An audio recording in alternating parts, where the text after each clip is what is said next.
Welcome students हम exercise 8.3 कर रहे हैं। क्वेश्चन नंबर 6 है, if A B and C are interior angles of a triangle ABC show that sine of B plus C upon 2 equal to cos of A upon 2।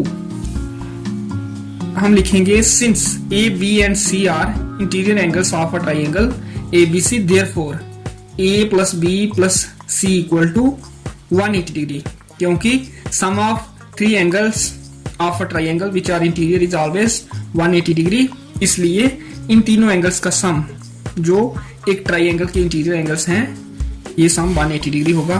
उसके बाद यहां से हम b प्लस सी ले सकते हैं 180 डिग्री माइनस ए, क्योंकि जब हम इस a को शिफ्ट करेंगे राइट साइड ये माइनस ए हो जाएगा। तो इसके बाद हमने इस इक्वेशन को डिवाइड किया through out by 2, left side को भी और राइट साइड को भी कर दिया, ये हम कर सकते हैं। तो इसके बाद लेफ्ट साइड को हमने ऐसे ही रखा, राइट साइड हमने 180 degree by 2 minus A by 2, ये डिनोमिनेटर इनका अलग अलग लिख लिया।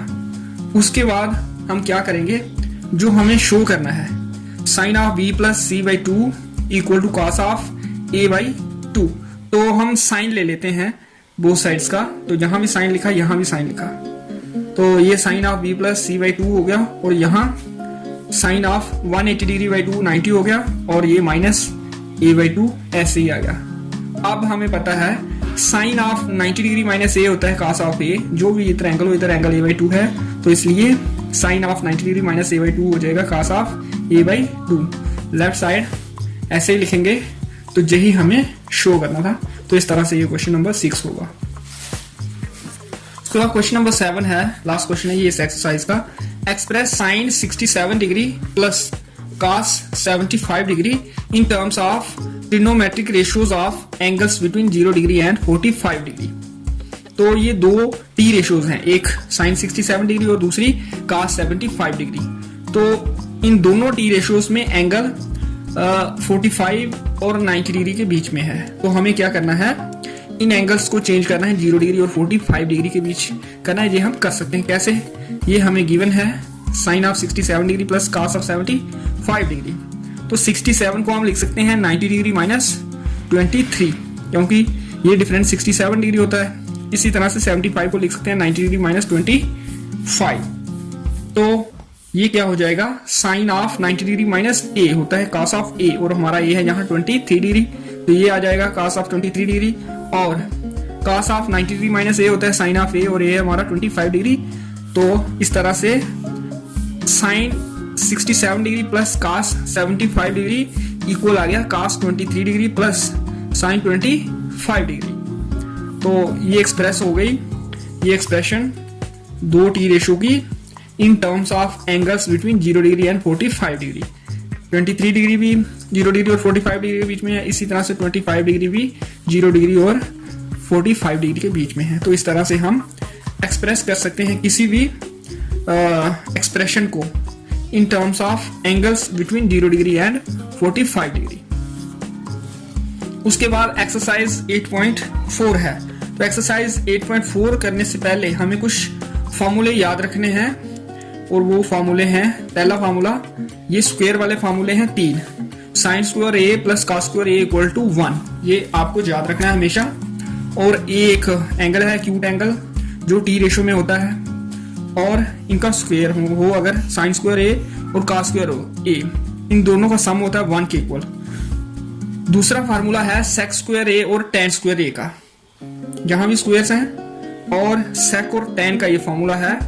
और ये क्या फार्मूला है कि अगर स्क्वायर हो सेक ए और टेन ए का, तब उनका डिफरेंस होता है 1, जहां सम 1 है साइन स्क्वायर ए और कॉस स्क्वायर ए का, जहां डिफरेंस है सेक स्क्वायर ए और टेन स्क्वायर ए का सेक। ये आपने याद रखना है, ये फार्मूला है जो दूसरा सेक और टेन में है, और ये तीनों फार्मूले स्क्वायर में होंगे। और दूसरा और तीसरा फार्मूला डिफरेंस है, डिफरेंस किसका, सेक स्क्वायर ए और टेन स्क्वायर ए, ये दूसरा है 1, राइट साइड तीनों में 1 है, तीनों फार्मूलों में। और सेक स्क्वायर ए बड़ा होता है, टेन स्क्वायर ए छोटा, तभी इन दो का डिफरेंस 1 आया पॉजिटिव। अगर सेक स्क्वायर ए छोटा होता, टेन स्क्वायर ए बड़ा होता, तब ये नेगेटिव आना था डिफरेंस, अंतर इनका पॉजिटिव आया, तो इट मीन्स ये बड़ा है। ये दो टर्में हैं इन दो टर्म्स का डिफरेंस 1 आया प्लस में, तो इट मीन्स पहली टर्म बड़ी है। ये याद रखना आपने, सेक स्क्वायर ए tan स्क्वायर ए से बड़ा होता है। इसी तरह से कोसेक स्क्वायर ए कॉट स्क्वायर ए से बड़ा होता है, और कितना बड़ा होता है, 1 का अंतर है इनमें। तो ये तीनों फॉर्मूले आपने याद रखना है। गलती क्या होती है, हम ऐसा लिख लेते हैं कभी कभी tan square A minus sec square ए 1, ऐसा नहीं है। तो सेक स्क्वायर ए पहले होना चाहिए, tan स्क्वायर ए बाद में। इसी तरह से कोसेक स्क्वायर ए पहले, कॉट स्क्वायर ए बाद में। तो ये 3 फॉर्मूले अगर हमने याद कर लिए, फिर इन 3 फॉर्मूले से 6 फॉर्मूले और बन सकते हैं, 2 ये और 2 ये। तो यहां से हम साइन स्क्वायर ए को लिख सकते हैं 1 माइनस कॉस स्क्वायर ए, क्योंकि अगर इसको हम शिफ्ट करें राइट साइड तो ये plus cos square A minus cos square हो सकता है। इसी तरह से अगर कॉस स्क्वायर ए लिखना हो तो इसको हम लिख सकते हैं 1 माइनस साइन स्क्वायर ए। तो ये 2 फॉर्मूले, इस फॉर्मूले से आगे। उसके बाद यहां से सेक स्क्वायर ए अगर लिखना हो, सेक स्क्वायर ए को हम लिख सकते हैं 1 प्लस tan स्क्वायर ए, क्योंकि ये माइनस का प्लस हो जाएगा उधर। और अगर हमें tan स्क्वायर ए लिखना हो तो इसको शिफ्ट करना पड़ेगा, tan स्क्वायर ए को उधर शिफ्ट करेंगे, प्लस का हो जाएगा, फिर इस 1 को इधर लाएंगे, sec square A minus 1 tan square ए। तो ये फॉर्मूला अगर हमने याद रखा हो तो फिर हमें अगर सेक स्क्वायर ए चाहिए हो, tan स्क्वायर ए चाहिए हो, तो इस फॉर्मूले से हम फाइंड कर सकते हैं। यहां से भी इसी तरह से कोसेक स्क्वायर ए को हम लिख सकते हैं 1 प्लस कॉट स्क्वायर ए, और कॉट स्क्वायर ए को लिख सकते हैं, इसको शिफ्ट करेंगे राइट साइड, ये प्लस का हो जाएगा। उसके बाद इस 1 को इधर लाएंगे, ये माइनस का हो जाएगा, तो हमें मिल जाएगा cot square A equal to cosec square A minus 1। तो ये फॉर्मूले आपको आने चाहिए अच्छे से, फिर एक्सरसाइज हम कर पाएंगे 8.4। और 2 और फार्मूले हैं, चौथा और 5वां। ये सिंपल फार्मूले हैं, ये मैंने पहले भी आपको बताया हुआ है कि tan ए होता है sin ए अपॉन cos ए, और cot ए इसका रेसिप्रोकल। अगर tan sin अपॉन cos होता है तो cot cos अपॉन sin। ये भी आपने याद रखना है, ये 5 फॉर्मूले याद रखने हैं। आज के लिए इतना ही, एक्सरसाइज मैं कल करूंगा।